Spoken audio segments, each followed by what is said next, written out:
Boire un verre, c'est bien sympa, mais accompagné d'une douce et charmante compagnie, c'est encore mieux.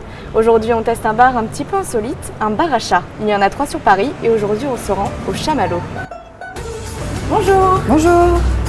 Ok. Vous avez réservé? Non. Bon, c'est pas grave, on a de la place. Je vous laisse juste vous désinfecter les mains ici. Ouais. Et par contre, ici, il y a quelques règles à respecter. Il va falloir pas parler trop fort parce que c'est un endroit très calme. Vous avez le droit de vous balader dans tout le salon pour aller voir les chats, les caresser. Vous n'avez pas le droit de les porter dans les bras. Si jamais vous faites des photos, il faut les faire sans flash. Et choisir la table que vous voulez. Est-ce que vous pouvez nous expliquer d'où vient le concept du bar à chat? En fait, le concept, ça vient surtout des pays asiatiques, de Chine et du Japon, où les gens sont un peu plus stressés qu'ici apparemment, et où c'est compliqué aussi d'avoir des animaux en appartement. Donc ils ont pris le concept de mettre des chats dans les bars. C'est prouvé scientifiquement que caresser les chats en fait produit des endorphines. Donc ça réduit le stress, ça fait vivre plus longtemps, des choses comme ça. Bon, bah, je paraît-il. alors. Si se relaxer et caresser des chats est tout l'enjeu du Chamallows, on vient aussi pour déguster boissons et gourmandises. C'est un lieu atypique où on peut vraiment se ressourcer. On a des boissons vraiment spectaculaires. J'en ai déjà goûté. C'est vraiment top. Et puis c'est vrai que voilà, dans une ville stressante comme Paris, on a bien envie de. Enfin, moi, je sais que j'ai envie de décompresser. Bon bah ça y est, les boissons sont arrivées. J'ai choisi Chaud Milk. C'est l'heure de la dégustation. Ici, 14 boules de poil cohabitent et sont maîtres des lieux.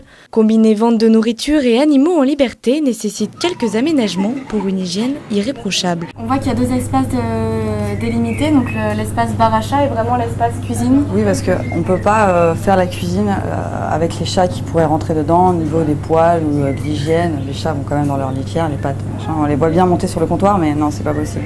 Vous l'avez bien compris, ici, ce sont les chats qui font l'attraction.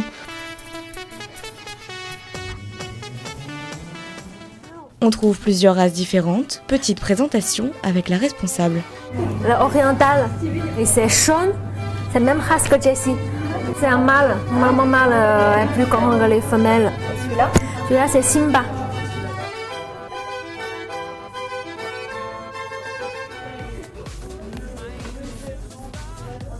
Les guerres ressemblent pas à Dobby dans Harry Potter? C'est pas partout qu'on voit un endroit réservé aux chats. Et puis en plus, ici, j'ai vu qu'ils étaient bien traités, on s'occupe vraiment bien d'eux, donc c'est un bon point aussi. Comme ça, on n'a pas les contraintes de la maison, on a juste à les caresser. Voilà, c'est ça. Puis bon, on va attendre un petit peu avant de se faire à l'idée que notre chat n'est plus là. Mais c'est vrai qu'on aimerait bien avoir un autre chat chez nous, donc c'est un bon compromis. Le Chamallows, situé au 30 rue des Volontaires, est ouvert du mercredi au dimanche de midi à 21h.